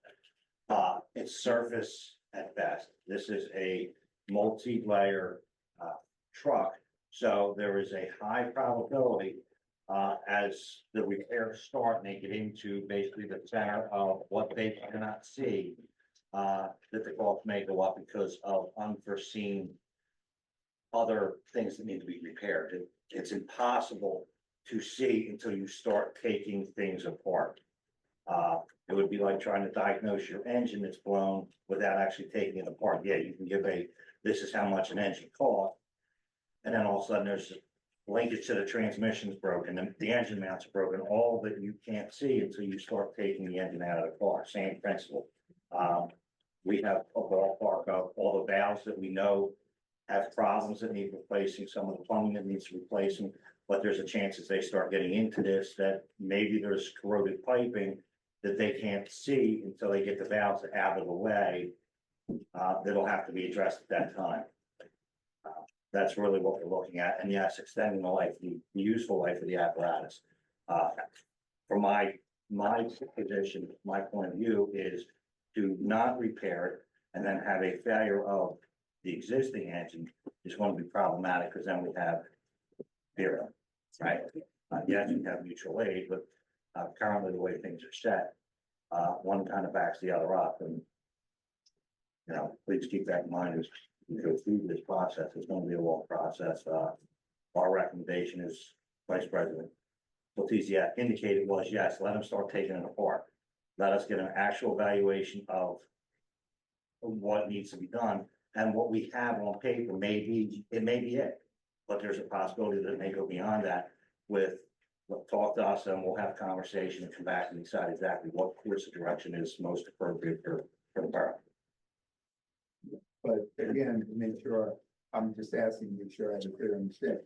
I mean, once you take it apart and you get that estimate, you're pretty much committed then to fixing it, because there's a cost of even reassembling it. And At that point, if it's so far gone that it's not worth it, you advertise it basically as is. It's gonna be a couple $1,000 to take apart. You're not putting it back together because there's no point to put it back together. Nobody is going to buy it for use in the fire service. So a truck dealer may buy it, rip the body off, keep the cabin chassis, rebody it and send it someplace else for another purpose, but it won't be used in the fire service. yeah, so essentially, if a cost analysis determines that it's not worth getting repaired, We can make that decision based on, and we also, Mayor Lerman made a good point that we would also have, at that point, also a full report of, if we decided, okay, yeah, well, it doesn't make sense for us to repair it, you know, can we try to sell it to whoever wants to buy it? And here's a list of kind of like what was wrong with it. Yeah, okay. Yeah, thank you. And there are fire apparatus funds available to consider. I mean, there would be another alternative there, which may require borrowing some money or something. Correct, and this all just, it paved the way for really the 12 of you to make the most educated decision that you can based on all the information we can possibly provide you. Is really what it comes down to. Thank you. So we can, what if we were gonna do, George, move it to full council, Yes, vote on, so we can move it to full council then? Or can I make a motion to move, motion at the full council to vote on it. to make a, yeah, so. Have the chief send it. to us, but What he said, yeah, what George said, so, Who's the second? Second. all in favor? Aye. Aye, okay, on to full council. The other thing that I wanted to discuss that's related to, fire department, I guess kind of apparatus is, we had talked about this also, Dave Camerata mentioned this about us having a, fire chief. And kind of in how that could help the borough, to have it as kind of like a command vehicle on scene. Also, it could be used for transporting firefighters, to training, to fires, I mean, whatever we needed it for. Kind of like a multi-use vehicle. We have a truck that, already that we could use for this purpose. It would cost, we think we're looking at quotes, or I think we should look at some quotes. Maybe an estimate of about $15,000 to outfit it for a fire command vehicle with lights and get it painted or whatever. As another tool in our arsenal. So that was something else that I wanted to discuss. Whatever everyone felt about that. And this, again, this was a recommendation that we have a fire chief command vehicle, came out of the study that Dave did. Because right now the fire chief has been for all of his years using his own personal truck. His own personal vehicle. Not having this much debt on the subject. I mean, that sounds like money well spent. Rather than an old vehicle that's rusting apart that maybe might work. Sometimes back up. I mean, there's so many not good sounding things. Again, I'm not an engineer. But this sounds like money well spent. And it would save us money, I would assume, so you don't have to haul that huge truck and gas and people. You could do it in a smaller vehicle and get there quicker. Do I correct my assumption? Not the way that works. no, but it will keep the chief from using his private vehicle. Yeah, keep the chief from using his private He's vehicle. using his private It's, vehicle right now. currently a low mileage vehicle that we have. The transmission was just replaced on it. Yeah, I guess the low is all relative, but, it's a. And whoever goes to training, I don't know how you guys do that. They Right always, now, we know who's going with training in fire academy. they all use private vehicles. Yeah, and we'll be able to use that to transport back and forth to the fire academy, so we can not use their own vehicle, their own gear, stuff like that. I'm sorry, what was the beginning of that? Training, right now, we send members to various fire academies for training, certification, they currently transport themselves via their own cars. They do carpool, but, this will be a nice incentive for them to attend more perhaps, using the car to get to and from the fire capture, for the training and, not even have their own money for fuel or whatever. For volunteer position. So we can move that forward to full council. Yeah, unless there's anybody else has any questions or wants to talk about it anymore. Okay, let's move it. I make a motion to move, vote on the, what was it called? Fire chief command vehicle to full council. Second. All in favor? Aye. Please record a unanimous vote. Parking permit ordinance and regulation, discussion, status update.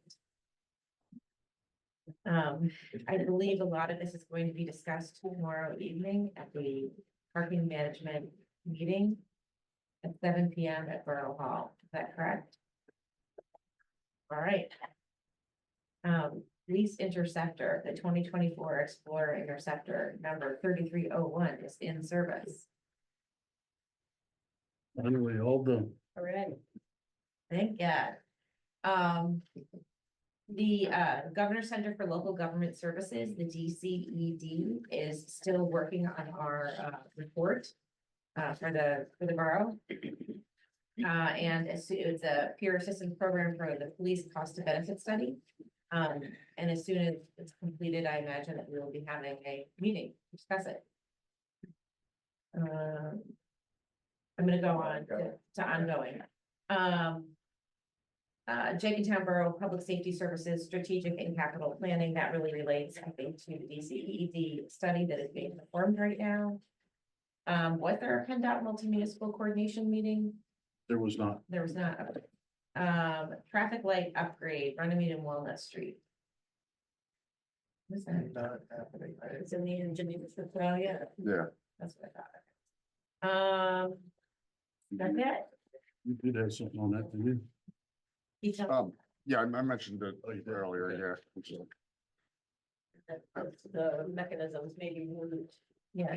Yeah, just, I'll just go through it again. We just want to start having some discussions on right of way to place the traffic signal equipment behind the sidewalk and open up the sidewalk space. The part of the problem is the signal equipment that's out there now, the foundations are small. They don't take up a lot of space, which is fantastic, except that's no longer permitted with new equipment. And you'll see the new foundations for associated with any of the Jenkintown signal equipment. They're 3.5 foot diameter. I mean, they're just massive things to withstand a class 5 hurricane. And so that's kind of what we're contending with all over the state.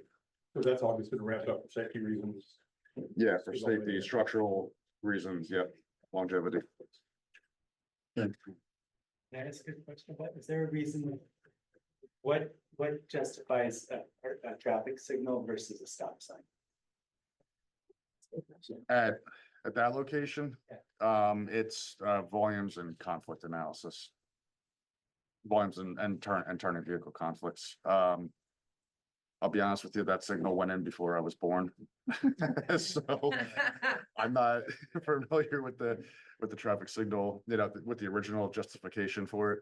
But we're restudying the timing. We're gonna update the timing that that signal works with today. So.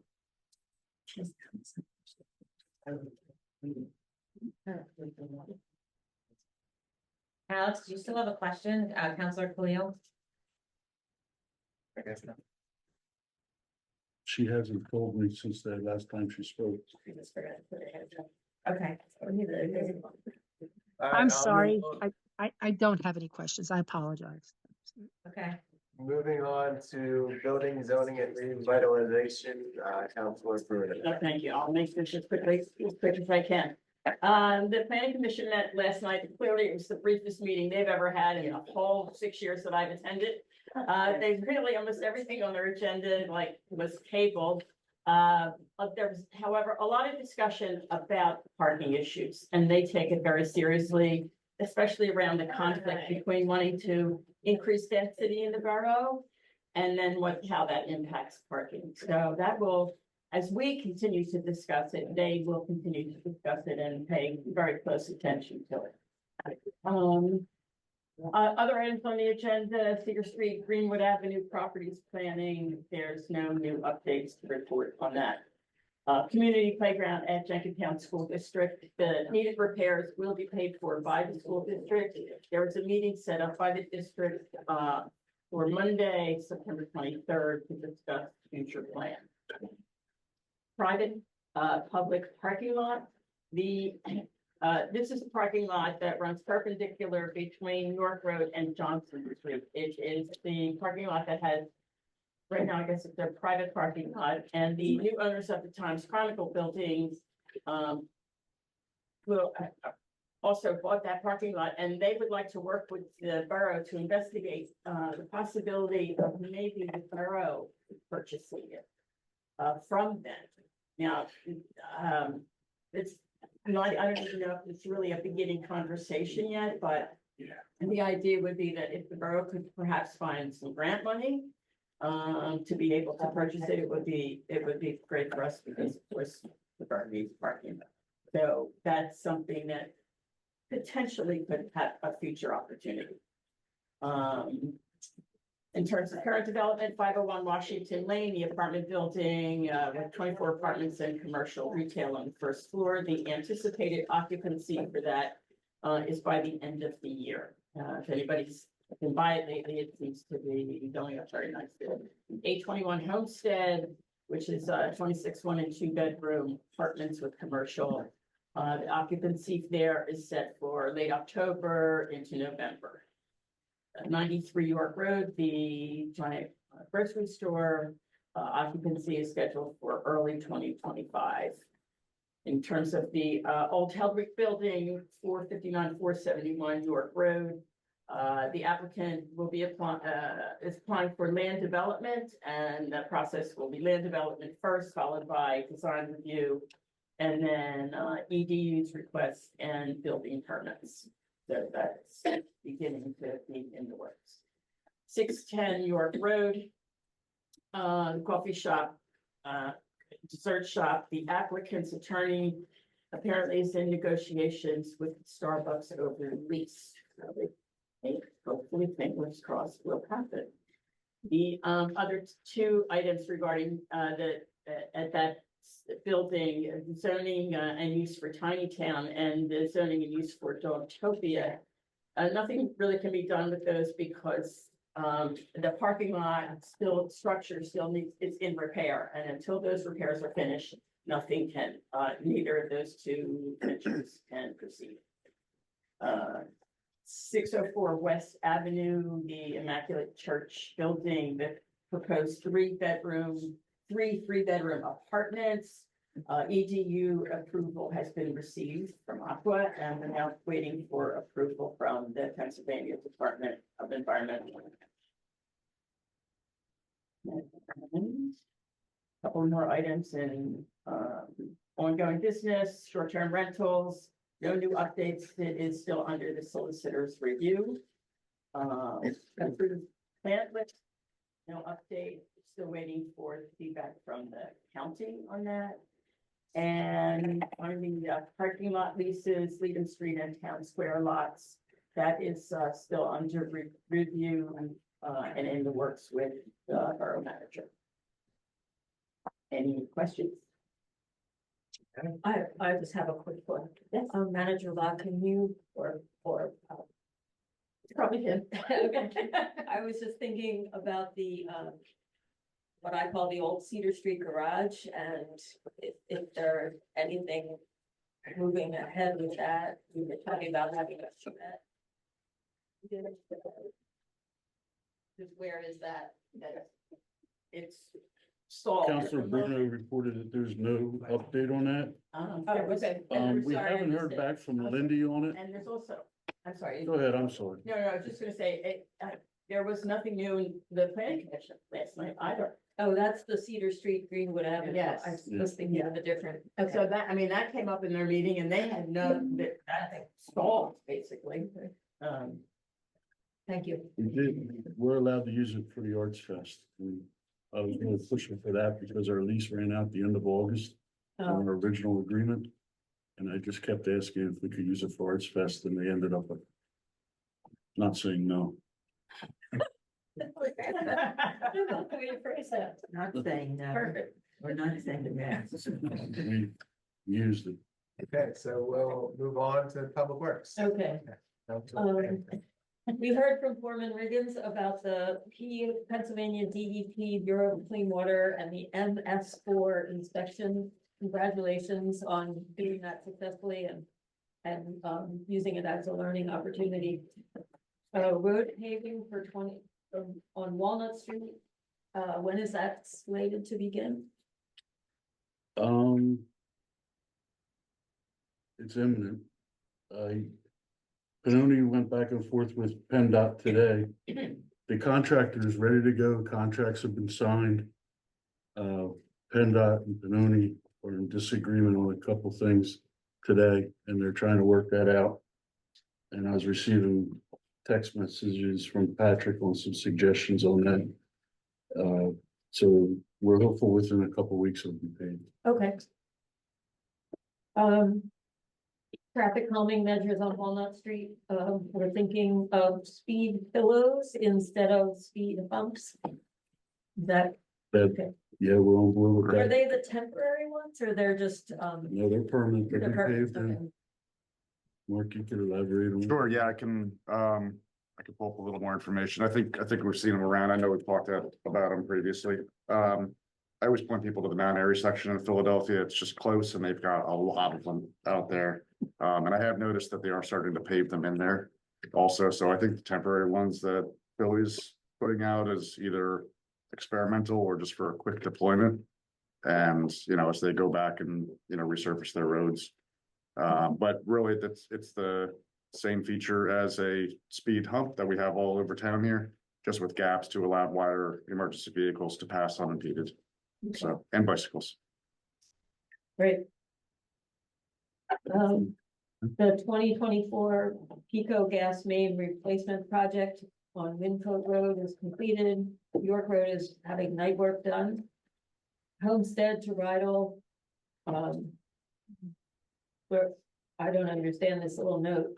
It's about 3/4 of the way done. Is that right? No. I'm sorry. 3 to 4 months. 3 to 4 month Oh, project. 3 to 4 months. Yeah, they're hoping to be done by the end of the year. Okay.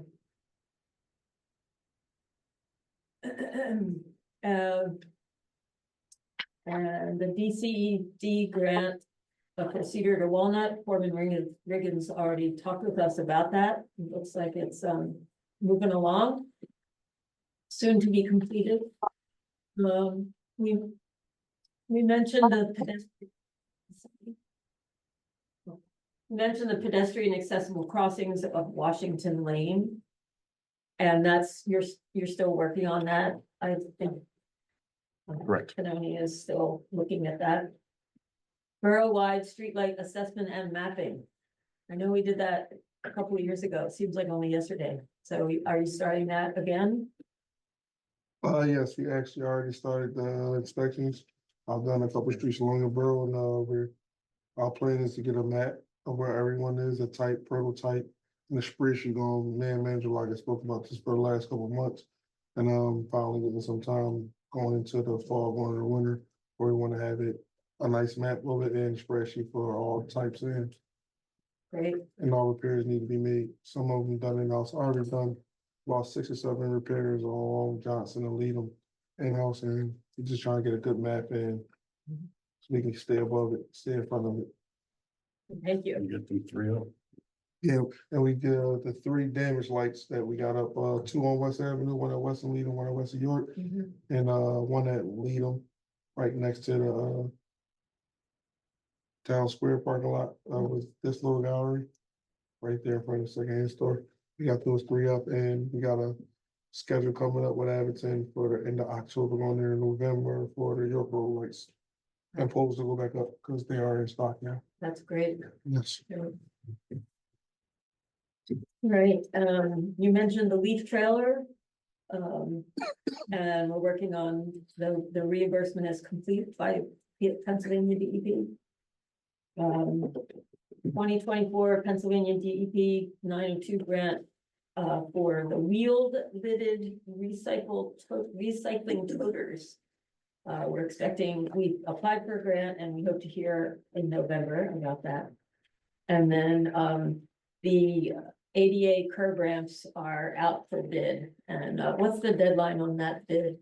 Well, we have a pre-bid meeting on September 20th where everybody's looking to bid.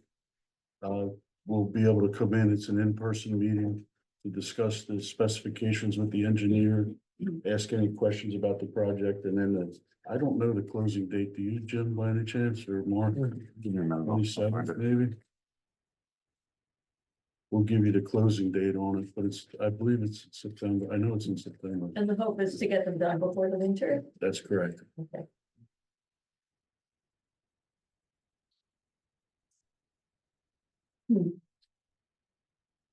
That's okay. It's gonna take me a minute. I'll report Yeah, back no problem. momentarily. Moving on to ongoing business, parking ordinance, chapter 172, parking trailers on borough and state roads. I'm happy that we're moving ahead with that, and I just wonder, it seems like it connects to public safety, but I was wondering, have we given, an updated ordinance to our solicitor yet? No. Okay, What we did was we brought in ordinances from other towns, we brought it to public safety. We discussed it, and then Counselor Soltesiak asked that it be moved to Public Works, okay, and that's where it has sat. and that's where it sits then. Yeah, What I will do is, see if we can move that along, get a draft to our solicitor for some feedback, I guess. Is that the right thing to do? yes. Okay. Greenwood and Washington Lane, phase 2 of the Jenkintown Abington Connections project is moving along. Anybody who's been through that intersection has noticed significant improvements, including all the sidewalks on Washington Lane in Abington Township. Those look great. And the bike path, the walking path, the bike path is paved. It certainly is paved. It is gigantic. And I assume that they're still moving dirt and finishing up all the landscaping. Yes, they're starting on restoration now. Yeah. The other thing is, we had Foreman Reagan's approach them to make sure that we get the crosswalk done at West, where I call it New Bowl, where it crosses over to Friends. Oh, yeah, yeah. We built a handicap ramp there, but we never really got the piano keys going across. And they'll be paving over there. And Abington owns half of that road, so Jim worked it out with them, and we're gonna put a nice crosswalk across Great. Washington Lane now. Who does the one that's a little bit more toward Vernon? It wasn't piano keys, but it was just like 2 lines going across. Yeah, it's not Because there's- really an official crosswalk. There is an ADA ramp there. There's a ramp, but it's not an ADA ramp. Oh, We put an ADA ramp at West. That is somebody, we didn't do that. I don't know. okay. Do have a date, What was that? the bid opening for the Oh, the date. ADA Okay. ramps if you're done. So September 27th at 11 a.m. Okay. Thank you for tracking that down. When is it? I'm sorry. September 27th. Oh, okay, good. Septic flood mitigation stream restoration project, is there any update there? I assume it's moving along. Yes, I don't have an update from septic. Okay. And no update on the New Gold Vernon Road proposed bike share lanes. I have not heard from Abington on that. I Yeah. did bring it up in our last meeting, Busy with the and other. they said they'd follow up with us. I haven't heard anything about Noble Bridge replacement, except it's in the pipeline. Mark's our expert on I'd that. say no news is good news. Until the bridge falls. Okay, I just hope that the south end of York Road is done before that one gets tackled, because it's such a mess now. Very hard to get anywhere. And our proposed line striping, phase 2. Foreman Riggins, is that you? Yeah. Phase 2 of the project, we got a couple of intersections of phase 2 done, right after phase 1, because it was feasible for it. And a couple of things in phase 1 got bumped out. So the Leadham and West intersection that was part of phase 2, we jumped ahead and did that because that was in such a bad, condition. Homestead Road, we did that one with the paving and the roads went up. We, did some of the marking over there in Harper Street. That was a part of phase 2. We done that already. So what we got left on phase 2 right now is the Cedar and West intersection, Summit and Highland, where we done 2 out of the 4 corners already with handicap ramps. We plan on leading forward with that. And we're gonna add Summit and Leadham out here, as far as the piano key crossings and stop bars. And the 700 block of Summit, 20-minute parking, we're adding that to phase 2. That's what we got, that's where we are right now with phase 2. All right, that's a lot. Any questions or comments? We've lost most of our audience. All right, So have Lori. is there any other business, anyone would like to bring forward? Hearing none, Can I say one thing? yes, of course. I would just really like to thank the chief and Jim Foreman Riggins for all their work on the Arts Fest. They met for the last 6 months with the JCA and the coordination that went on, and I know the chief was here from dawn to dark that day, out there on his feet for 12 hours working. And the extra efforts of getting the right radios and coordinating things, and his project management skills really assisted. And Foreman Riggins with his men staging their shifts, so we weren't overburdened with overtime, but we covered all the work. I mean, it's just, to me, working on budget and then seeing the things these guys did, it's just so encouraging, and I'm so thankful. You know, looking into the past when we had full 10, 12 people working the full Arts Fest on overtime, compared to the staffing that they're using now and the management that they're using. It's just, it was inspiring, and I'm really thankful of it. Yeah. It's, we're just starting budget season, but it's a tough time when you're looking at dollars and cents, and then a big event like that, and to see it so successful. And at least a half a dozen people have told me how great it was and how well it was run. You're always gonna have a couple of people that aren't happy, but for the most part, a lot of people were very happy, and it's great for the town. But I wanted to thank these two guys. Yeah, we Appreciate that. appreciate that very much. And then add to that.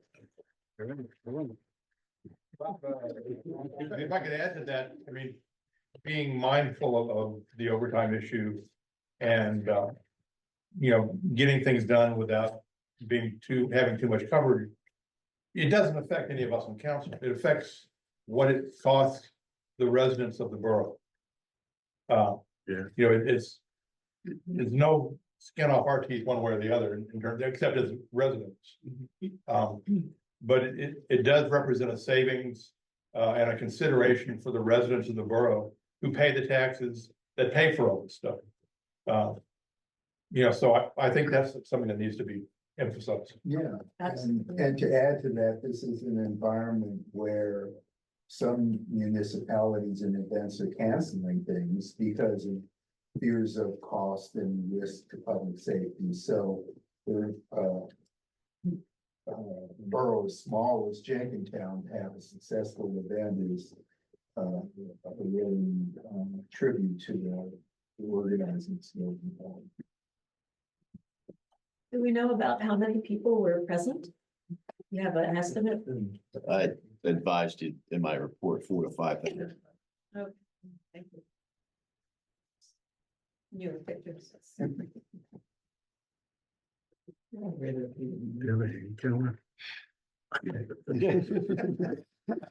Lead in West. I even staffed a booth. The woman wanted to go get something to eat. She dragged me down and made me sit in the seat and run the booth. Well, I want to get something to eat. Luckily, there were no sales. I was there. I just, All right. I Well, can't thank you, judge the everyone. crowd by that picture. Thanks. You see the person was walking around. Hitting a with jerk. a tactic on his shoulder. I could see that. And there's so many people with their dogs. And they're so well behaved. I couldn't have brought mine, she's not well behaved. So Same here. She wouldn't have that.